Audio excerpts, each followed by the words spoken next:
வணக்கம். ஆகாஷ்வாணி புதுச்சேரி செய்திச் சுருக்கம் வாசிப்பவர் தெரேசா ஆரோக்கியதாஸ். நாட்டின் மக்கள் தொகையை பாதுகாப்பதற்கு நமது எல்லைகளை பாதுகாப்பதோடு சட்டவிரோத குடியேற்றத்தை ஒழிப்பதும் முக்கியமானதாக உள்ளது என்று மத்திய உள்துறை அமைச்சர் திரு அமித்ஷா தெரிவித்துள்ளார். குஜராத் மாநிலம் புஜ் நகரில் நேற்று இந்தியா பாகிஸ்தான் எல்லையில் முக்கியத்துவம் வாய்ந்த G7 மற்றும் G13 எல்லை காவல் நிலையங்களை திறந்து வைத்த அவர் இவ்வாறு தெரிவித்தார். புதுச்சேரி முதலமைச்சர் திரு ரங்கசாமி நேற்று சட்டப்பேரவை வளாகத்தில் செய்தியாளர்களை சந்தித்தார். அப்போது அதிக வெப்பம் காரணமாக புதுச்சேரியில் இயங்கும் அனைத்து பள்ளிகளும் அடுத்த மாதம் 4ஆம் தேதி திறக்கப்படும் என்று தெரிவித்தார். மாநில அந்தஸ்து பெற மத்திய அரசை தொடர்ந்து வலியுறுத்துவோம் என்று கூறிய அவர், புதுச்சேரிக்கு கிடைக்க வேண்டிய காவிரி நீரை தமிழக மற்றும் கர்நாடக அரசுகளை கேட்டு பெறுவோம் என்றும் கூறினார். திருச்செந்தூர் அருள்மிகு சுப்பிரமணிய சுவாமி திருக்கோவிலில் இன்று வைகாசி விசாக பெருந்திருவிழா நடைபெறுவதையொட்டி செய்யப்பட்டுள்ள முன்னேற்பாடுகள் குறித்து தமிழ்நாடு இந்து சமய அறநிலையத்துறை அமைச்சர் திரு ரமேஷ்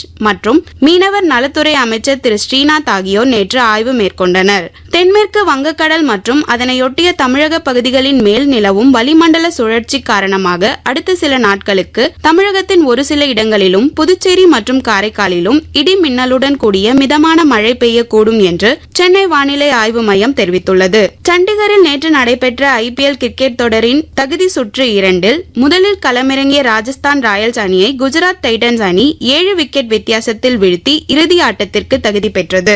இத்துடன் இந்த செய்திச் சுருக்கம் நிறைவு பெறுகிறது.